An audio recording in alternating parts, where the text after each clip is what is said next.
नमो नारायण। जय गौ माता, वंदे मातरम। मां भारती को प्रणाम और हृदय से ओम शम शनिश्चराय नमः। प्रिय दर्शकों, मित्रों, साथियों, 8 जुलाई 2024 माया अधिपति, माया के महाराज राहुदेव कर्म फलदाता शनि के नक्षत्र में प्रवेश करेंगे। 12 जनवरी 2025 तक शनिदेव के उत्तर भाद्रपद नक्षत्र में राहुदेव का संचरण रहेगा। मित्रों, 30 अक्टूबर 2023 को राहुदेव ने राशि परिवर्तन कर मीन राशि में प्रवेश किया।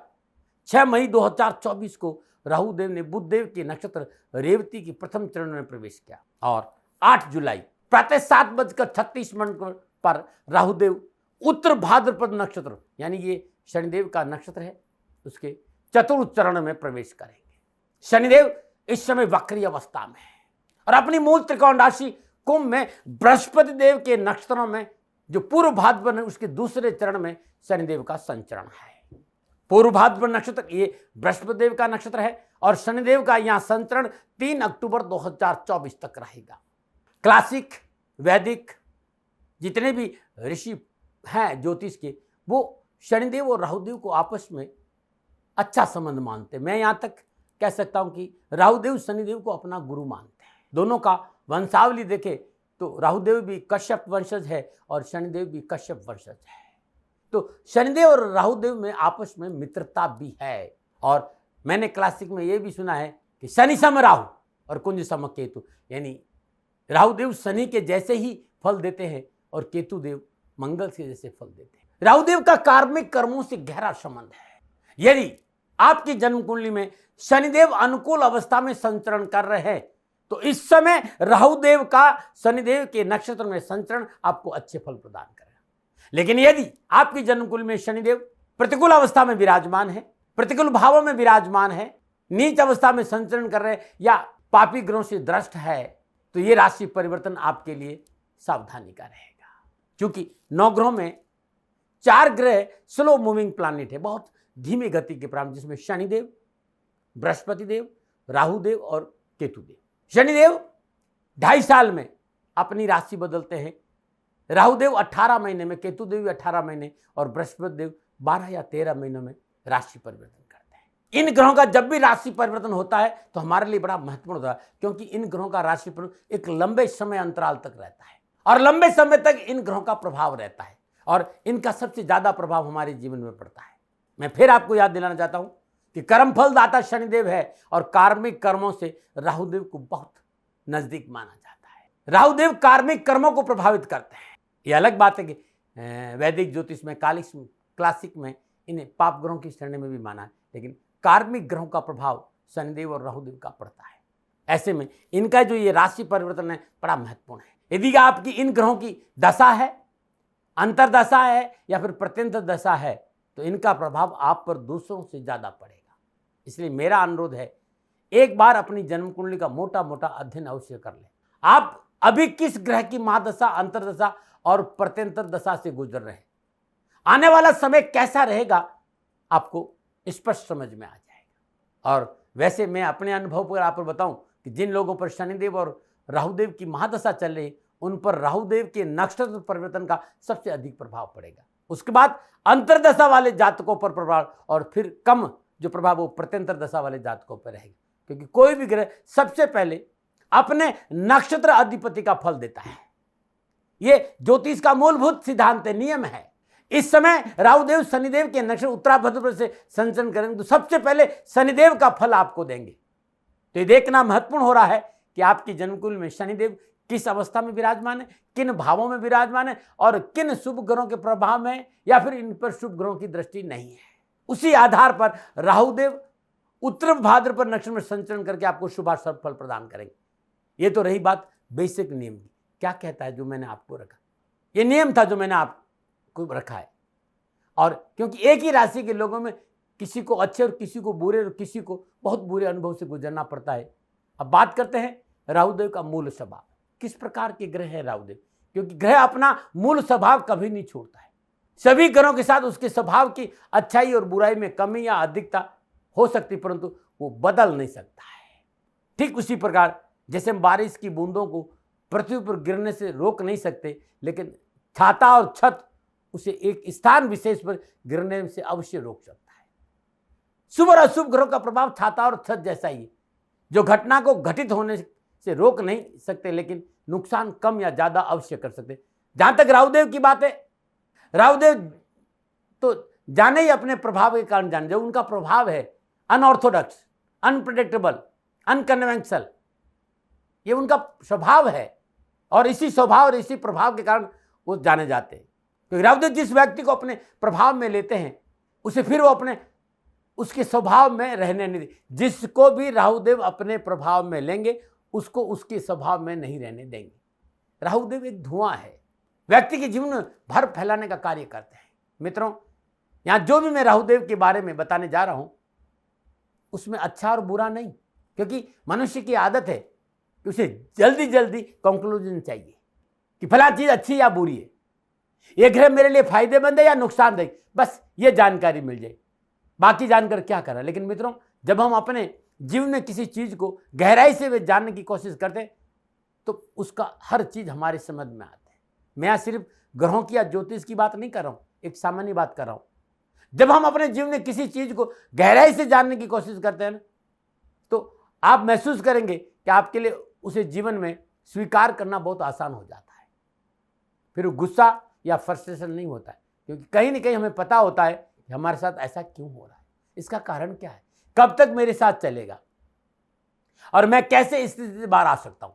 यानी बजाय खुद को या ईश्वर को कोसने के, व्यक्ति कर्मानुन्मुख होकर अपनी स्थितियों को सुधारने के लिए सही दिशा में प्रयास करके की कोशिश करता है।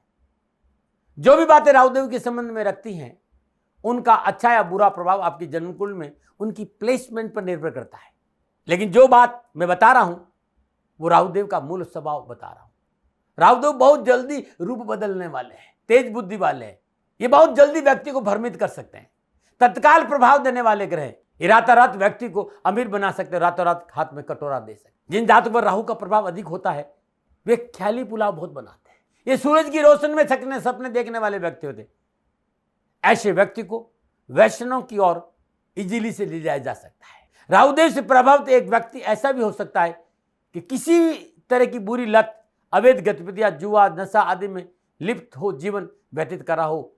दूसरी तरफ राहुदेव से प्रभावित दूसरा व्यक्ति ऐसा भी आपको मिल सकता है जो वर्तमान समाज की रूढ़ियों को दरकिनार करते हुए क्रांति फैलाने का काम कर सकते, क्योंकि राहुदेव लीक पर नहीं चलते। राहुदेव का काम है व्यक्ति से दूसरों से अलग दिखना।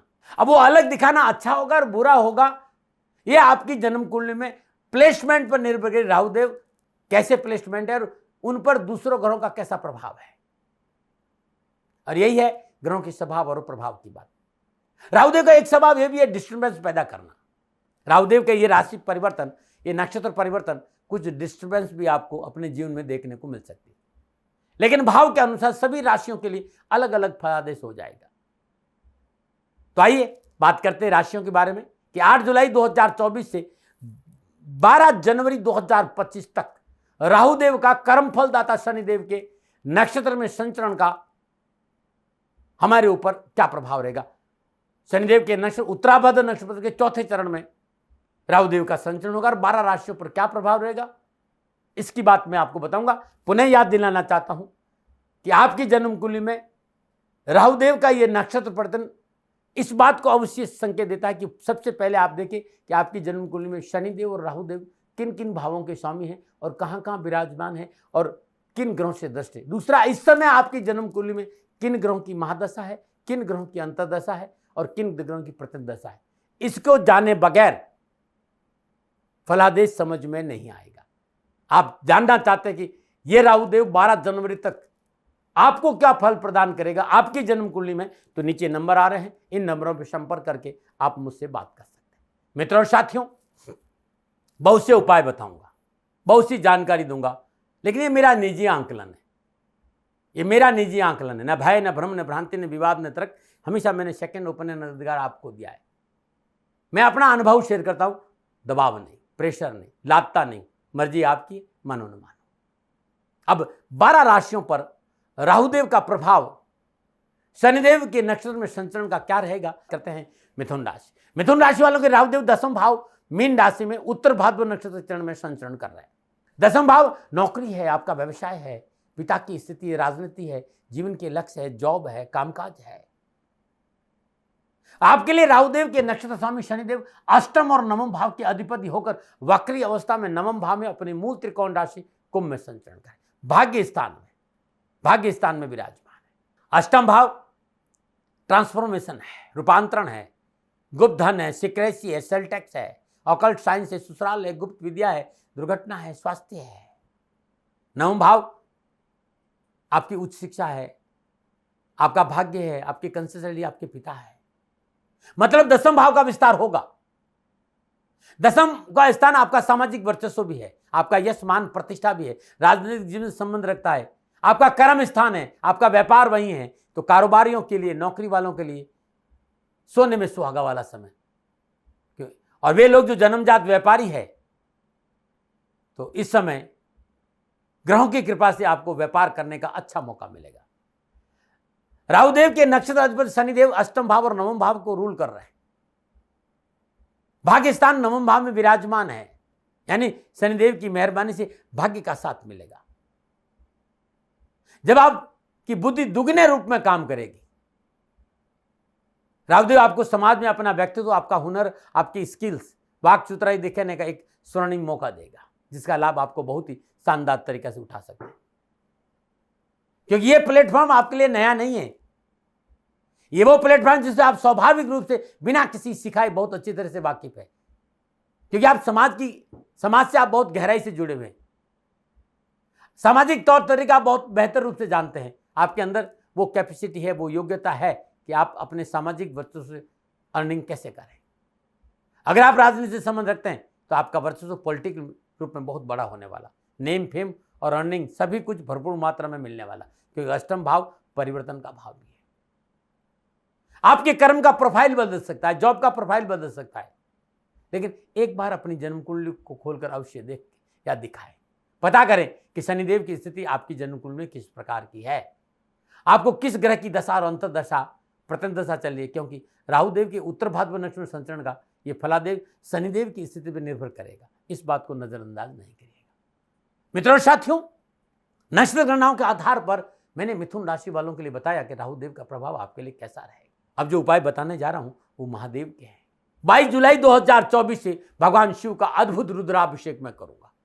5 सोमवार को अद्भुत रुद्राभिषेक करूंगा और भगवान शिव के रुद्राभिषेक से शनिदेव और राहुदेव संबंधी कोई भी परेशानी आपके जीवन में है तो उससे छुटकारा मिलेगा। आप इस रुद्राभिषेक में हिस्सा बन सकते हैं। भगवान शिव के श्रावण के महीने के ये रुद्राभिषेक आपकी जीवन की संपूर्ण परेशानियों का निवारण करें, उसके लिए मैंने भगवान शिव को अद्भुत रुद्राक्ष से प्रभु का मैं पूजन करूंगा और 1008 अद्भुत कंठे भगवान शिव के चरणों में अर्पित करूंगा।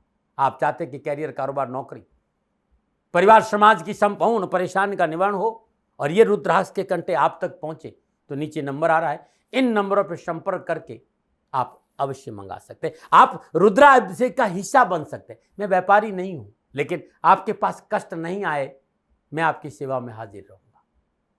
श्री शनिधाम शनि तीर्थ 16 फतेहपुर बेरी, जो दिल्ली छतरपुर मेट्रो से 4 किलोमीटर आगे असोला और फतेहपुर बेरी में पावन तीर्थ क्षेत्र है शनिदेव का। मैं यहीं प्रभु श्री महाकाल 12 के 12 ज्योतिर्लिंगों के बीच में विराजमान है। पधारिए, करिए प्रभु महादेव का रुद्राभिषेक और आपके कष्ट और परेशानी से आपको मुक्ति मिलेगी। नीचे नंबर है, इन नंबरों पर संपर्क करके आप रुद्राभिषेक का हिस्सा बन सकते हैं, प्रभु का कृपा प्रसाद पा सकते हैं। आपको जो रुद्राक्ष का कंठा है वो कंठा आप प्राप्त कर सकते हैं। पुनः निवेदन है, मेरा मंतव्य, मेरा जो नियति, भीतर की जो नीति है वो इतना ही कि आप सुखी रहे, स्वस्थ रहे, समृद्धिशील रहे और आपके पास परेशानियां नहीं आए, इसलिए मैंने ये संदेश दिया। इससे ज़्यादा मेरा कोई मकसद नहीं रहता है। मित्रों साथियों, मिथुन राशि वालों को 6 महीना 12 दिन अनावश्यक परेशानियां, कष्ट और दुखों से छुटकारा चाहिए तो हर रोज नित्य कर्म से निवृत्त स्नान उपरांत भगवान सूर्य को जल जरूर अर्पित करें। जल अर्पित करने के बाद अपनी पूजा स्थान में शुद्ध देसी घी का दीपक जलाए और सिद्ध कुंजी का स्त्रोत मंत्र का 24 मिनट तक जाप करिएगा। एक बात और ध्यान रखिएगा, सिद्ध कुंजी का स्रोत दाती महाराज करेंगे तो यूट्यूब पे मेरा वीडियो आ जाएगा। उसमें कितना जाप करना और कितनी देर जाप करना है वो वीडियो आपके लिए उचित रहेगा। जितनी देर वो वीडियो चलाकर आप बैठ जाइए और उस मंत्र का जाप करिए। हर रोज सुबह और शाम कष्ट और परेशानी से छुटकारा मिलेगा। हर रविवार को 400 ग्राम धनिया, यदि आप बहुत बड़े व्यापारी और जीवन में परेशानी तो 400 ग्राम धनिया बहते पानी में प्रवाह कर दीजिए। सोमवार के दिन चांदी का बिना जोड़ का छल्ला छोटी अंगुली में धारण करना भी मिथुन राशि वालों के लिए बहुत अच्छा रहेगा। न माना रहे। राजस्थान का हर व्यक्ति जानता है कि दाती महाराज गायों से बहुत प्यार करते हैं, बेटियों से बहुत प्यार करते हैं। हजारों सैकड़ों बेटियों के लिए, जीवन के लिए मैंने अपना संपूर्ण जीवन दिया है और ये मेरा शौक था, मेरी राष्ट्र की धरोहर थी और ये करना मेरा कर्तव्य और कर्म था। मैं आपको किसी वजह से नहीं सुना रहा हूं, बस खाली बता रहा हूं कि ये मेरा जीवन का लक्ष्य रहा है। मनुष्य हूं और मानव होने के नाते मेरा कर्तव्य है कि मैं अपनी राष्ट्र की सेवा करूं। मैं इस राष्ट्र का नागरिक हूं। 30 सालों से मैं बेटी बचाओ और गौ सेवा में अपना जीवन इस राष्ट्र के साथ लगाया है। वर्तमान परिस्थितियां आर्थिक दृष्टिकोण से मेरी अनुकूल नहीं है। धन नहीं मांग रहा हूं कि मुझे आप पैसे दीजिए, नहीं, पहले भी कभी नहीं मांगा और अब भी मैं नहीं कह रहा हूं। और ये मेरा अहंकार नहीं है, क्योंकि धन को लेकर मैं राष्ट्र के सामने कभी नहीं आया था। हमेशा मैंने एक आख साहब सेवा करी, आप, मैं भी सेवा करता हूं, आप भी सेवा करें। धन नहीं चाहिए, लेकिन वर्तमान में जो आर्थिक परिस्थिति हैं वो मेरे को ये कहने के लिए मजबूर कर रही है कि सन्निधान गौशाला की गायें दुखी नहीं रहे, इसके लिए मुझे आपका सहयोग चाहिए। और सहयोग के लिए मैं स्वयं आपके साथ खड़ा हूं, आपकी समस्याओं के समाधान के लिए। भाई, आप अपनी जन्म कुंडली का अवलोकन कराना चाहते हैं, आप अपनी जन्म कुंडली बनाना चाहते हैं, आपको बहुत सी चीजों की जानकारी चाहिए, तो मैं आपके साथ खड़ा रहूंगा, पूरे साल खड़ा रहूंगा, जब तक जीऊंगा तब तक खड़ा रहूंगा। नंबर आ रहा है, इन नंबरों पर संपर्क करिए, आप मेरे से बात करिए, लेकिन इसकी एवज में गायों के लिए चारे की व्यवस्था कर लीजिए। और इसीलिए मैंने कहा था कि भाई थोड़ा दिन इस समय मैं परेशानी में हूं और मेरी गायें चारों को लेकर थोड़ी सी परेशान हैं। ऐसा हृदय से आया, लोगों ने कहा कि राष्ट्र आपसे प्यार करता है दाती महाराज, एक बार निवेदन करिए। तो मैं दान नहीं मांग रहा हूं, फिर भी मैं अभी भी मेरा ये अहंकार नहीं साथियों, मेरा राष्ट्र सर्वोपरि है। मैं ये नहीं कह रहा हूं, मैं ये कह रहा हूं मैं परिश्रम करूंगा आपके लिए, और परिश्रम के एवज में गायों के लिए चारे की व्यवस्था करिए। शनि भगवान आपकी रक्षा करे और आपका जीवन सदा खुशियों से भरा रहेगा, ऐसा मेरा निवेदन। और वे लोग जो सक्षम है, सामर्थ्यवान है और जिन्हें दाती महाराज के ज्योतिषीय समाधान की आवश्यकता नहीं, तो उनको मेरा प्रणाम, क्योंकि बहुत से लोगों को मैंने देखा है पिछले 1 महीने में लगभग 20 से 25-50 लोग ऐसे भी हैं जिन्होंने सन्निधान गौशाला में 2100 रुपया चारा कर दिया है।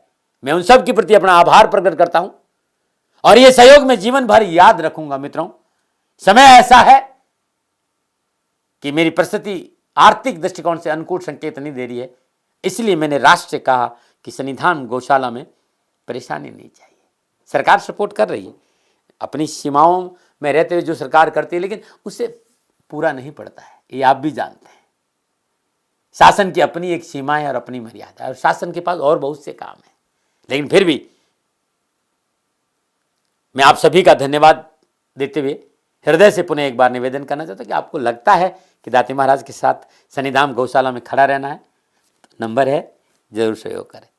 मेरा कोई दबाव नहीं है, प्रार्थना थी। ओम नमो नारायण। ओम नमो।